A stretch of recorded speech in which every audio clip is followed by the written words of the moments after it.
ही बाळंतीणीसाठी खास आमटी बनवते आहे। त्यामध्ये दोन चमचे खसखस, 2 चमचे तीळ, 2 बदाम, 2 काजू, एक खोबऱ्याचा तुकडा, आलं, लसूण, कोथिंबीर हे सगळं एकत्र करून पेस्ट केले आहे आणि त्याची मी आमटी बनवत आहे। त्यामध्ये थोडंसं गाईचं दूध घालायचं, 1 वाटी होईल एवढं, आणि हे मिश्रण हळूहळू फिरवायचं।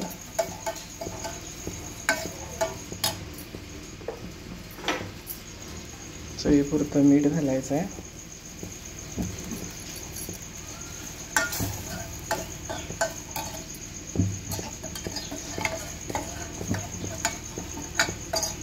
अशी उकळ काढायची।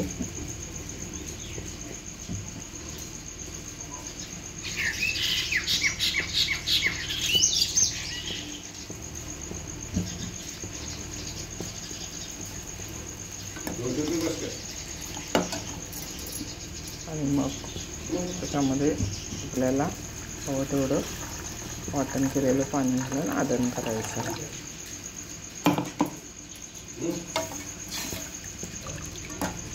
ही पातळ आमटी बाजरीची भाकरी, तांदळाची किंवा ज्वारीची भाकरी बारीक कुस्करून आमटी ही खायची।